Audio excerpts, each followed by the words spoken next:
Стратегия государственной национальной политики в какой-то степени можно считать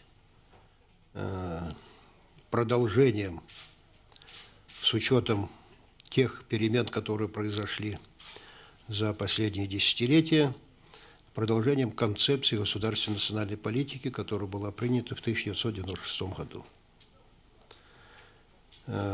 Именно в определенной степени, вот с такими оговорками, с учетом изменений. В целом, предложение о внесении корректив в концепцию 1996 года президентом в то время Путиным Владимиром Владимировичем было высказано, по-моему, в 2004 году. Но в течение этих 8 лет не удалось просто внести коррективы и оставить концепцию как базовый документ. Поэтому в данном случае эта стратегия может считаться как бы стратегией нового периода развития российской государственности. Принципиальное отличие концепции от концепции стратегии состоит в том, что если концепция 1996 года ставила перед собой задачу гармонизации межнациональных отношений в условиях полураспада, можно сказать, или распада Советского Союза, и очень такого сложной ситуации в самой Российской Федерации. Вы помните обстановку, которая была на Кавказе в то время, в других регионах страны.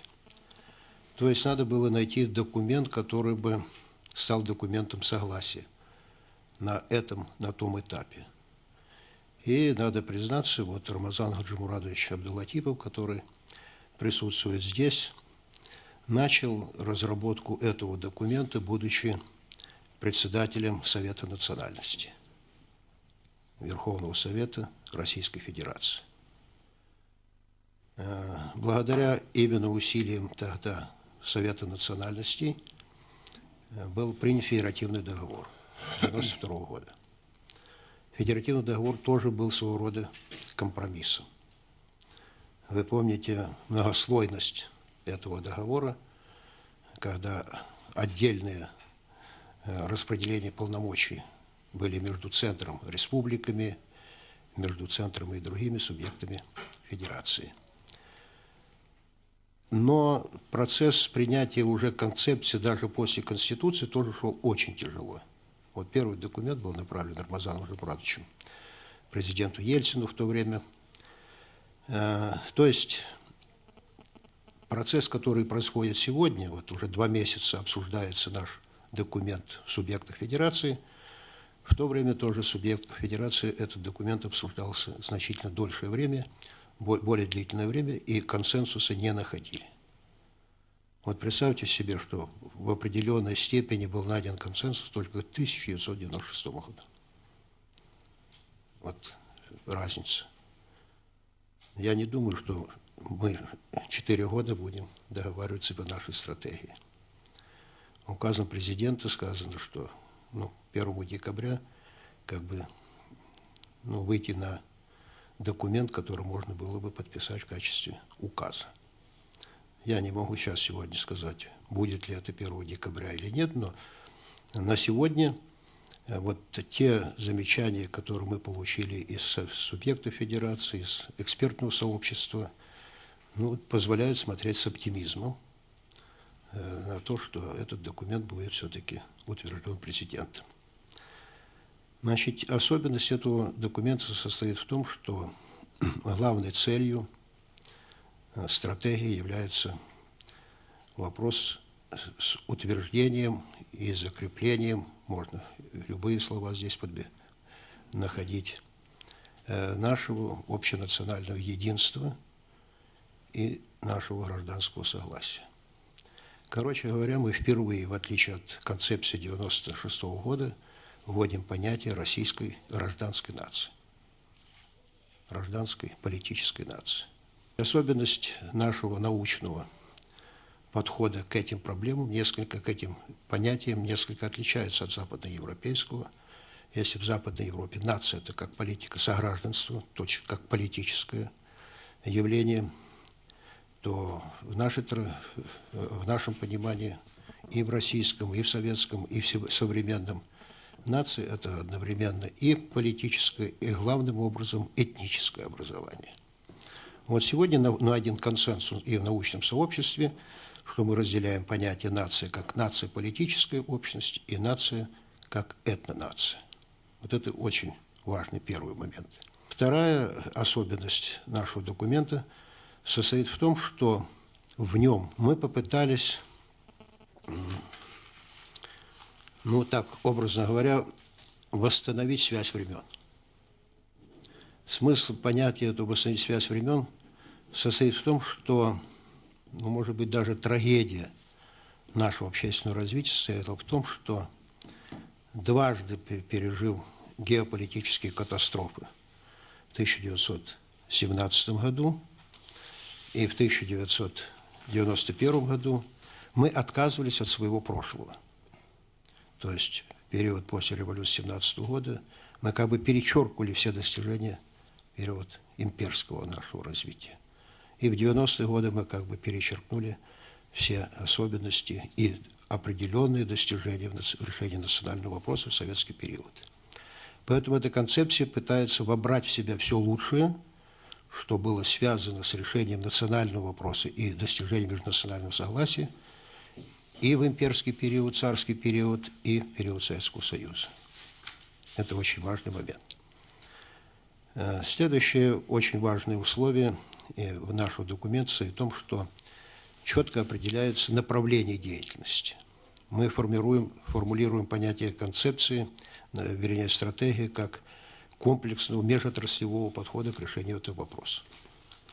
То есть наше спокойствие и межнациональное согласие зависит и от успехов или неуспехов в развитии нашем экономическом, потому что в сфере экономического развития у нас очень серьезное социальное расслоение и так дальше.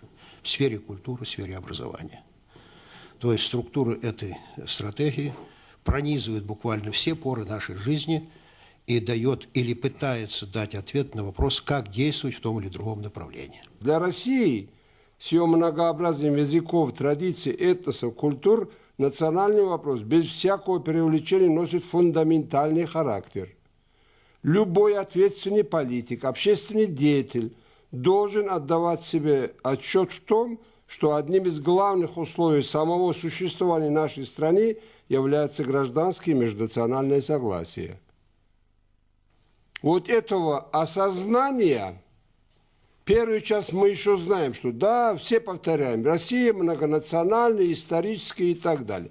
Вот когда дело доходит до второй части, чтобы осознать свою ответственность за состояние и перспективы межнациональных отношений в стране, что от этого зависит благополучие, развитие государства, народу и так далее, этого понимания пока, к сожалению, нет. Эта стратегия носит комплексный характер.